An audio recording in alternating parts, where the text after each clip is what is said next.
Mūsu bērni ir pelnījuši savu talantu un prasmes parādīt arī starptautiskā līmenī. Tā uzskata gan Jēkabpils deju grupas pastāvnieka vadītāja Aija Rūliete un dejotāju vecāki, gan pilsētas pašvaldība un kultūras pārvalde. Tieši tādēļ pirms vairākām nedēļām notikušajā domes sēdē vairākums deputātu atbalstīja Aijas Rūlietes lūgumu palīdzēt deju grupai pastāvnieka tikt uz starptautisku deju festivālu Dainis 2012, kas jūnija sākumā norisināsies Spānijā. Brauciena kopējās izmaksas ir 26 000 latu. Deputāti pēc neilgām debatēm piešķīra šim mērķim ievērojumu summu 10 000 latu, bet vēlāk neskaidrās informācijas dēļ tika sākts domāt par to, cik brauciens ir liederīgs, kāda būs programma, cik lielā mērā būs nodrošināta bērnu drošība un kas to visu finansēs.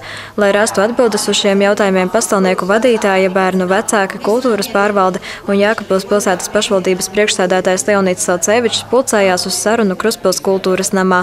Lielākās diskusijas klātesošo starpā radās par pasākuma programmu. Firma, kas koordinē šo braucienu, ir Eiropas ceļojumu centrs. Aija Rūliete uzsvēra, ka šai organizācijai ir liela pieredze tamlīdzīgu braucienu organizēšanā, bet piedāvātā programma izraisīja bažas gan Leonīdam Salcevičam, gan kultūras pārvaldes vadītājai Intai Jūbelei. Proti piedāvājumā nav iekļautas visas ēdienreizes, ceļojumu apdrošināšana, kā arī ekskursijas un muzeju apmeklējumi. Tāpat tajā paredzēts pārāk mazs uzstāšanās laiks, 2 uzstāšanās katra pa 4 minūtēm un gala koncertā arī 4 minūšu garš priekšnesums. Tas nedotu iespēju bērniem pietiekami lielā mērā sevi parādīt. Turklāt nav skaidrības par to, kas finansēs atlikušo naudas summu. Otrus 10 000 gatavi maksāt vecāki, bet 6 000 latu piešķīrējs nav zināms. Leonīds Salcevičs uzstāja, ka nepieciešams veikt iepirkuma procedūru, lai savu piedāvājumu varētu izteikt arī citas firmas, iespējams par lētāku summu. Šajā gadījumā bāzes cipars ir 26 000 latu. Tātad šiem 26 000 latiem ir kaut kur jābūt, kaut kādā kontā. 10 no pašvaldības, 10 no iedzīvotāju, no bērnu vecākiem, piemēram, un 6 no sponsoriem. Tad tikai mēs esam tiesīgi izsludināt iepirkumu. Nevar izsludināt iepirkumu, ja tev nav kontā nauda. Tas ir viens otrs. Iepirkumā mēs iestrādājam visas lietas, ko mēs vēlamies. To, ko teica Inta, lai bērns būtu pāris, drošībā, aizvests, atvests, apdrošināts, viss, kas ar to saistās.